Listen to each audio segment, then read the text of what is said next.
For more on Brazil's political crisis, I sat down with Juan Carlos Hidalgo to get his thoughts. He's a policy analyst on Latin America from the CATO Institute.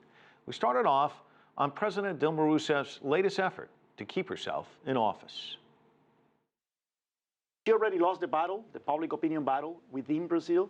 Now she's trying to convince the people outside Brazil, the media, governments, that not her, but democracy in Brazil is under attack.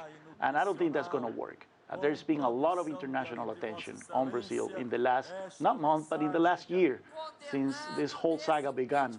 And even though many features of this process can be questioned and can be put into doubt, in the end, we're talking about Brazilian politics here. There's no doubt that the process has been constitutional and that there is no coup in Brazil, as she claims. So I don't think that this worldwide offensive for public attention is going to work.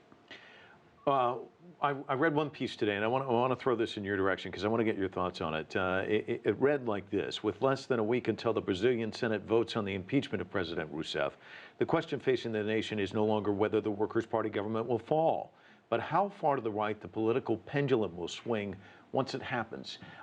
Give me your thoughts on that. Yeah, there are a lot of rumors and speculations about how aggressive Vice President Michel Temer is going to be of pushing reforms. There are already names being mentioned in the media about possible finance ministers, possible presidents of the central bank, and so on. And even people who support free market reforms are kind of concerned that he's going to come too aggressive, especially given that he won't have a democratic mandate or a particularly strong democratic mandate. The circumstances under which he's coming to power are questionable to a significant chunk of the Brazilian electorate. So some people are concerned that if he pushes for an aggressive reform agenda, that's going to taint the perspective of actually reforming Brazil in the long run. However, the dire situation of the economy right now requires tough measures. And I think that Michel Temer will be well advised at least to put a path forward of reforms in the long run for Brazil. I liked one of your sentences, so I wrote it down. In the end, we are talking about Brazilian politics. So talk to us about Brazilian politics, because you almost need a scorecard. It seems like somebody's in trouble almost every day there. The latest, Eduardo Cunha. Talk to us about who's up, who's down, who's being threatened with judicial action. I mean, it's a long list, isn't it? Eduardo Cunha, the speaker, the powerful speaker of the House of Representatives, of the House of Deputies in Brazil, the Supreme Court justice just ruled, a justice from the Supreme Court just ruled that he is going to be removed from his post. He's still going to enjoy some immunities from being a congressman, but he's no longer the Speaker of the House.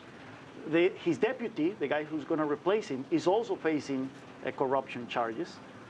Vice President Temer is also facing some charges against him, and he was recently charged with not being electable for 8 years because of receiving illegal donations for his campaign.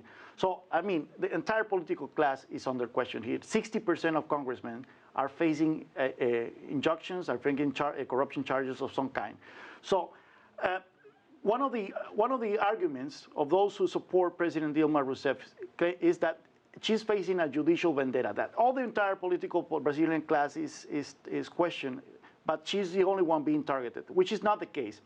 We are seeing the attorney generals of the country, the courts, the judges going after every single politician in the country, no matter how much of a big fish it is, or of which party they belong to. And I think that's a positive outcome. That's going to be the most positive outcome of this whole affair. If you like what you just saw, follow us on social media and visit our website, cctv-america.com.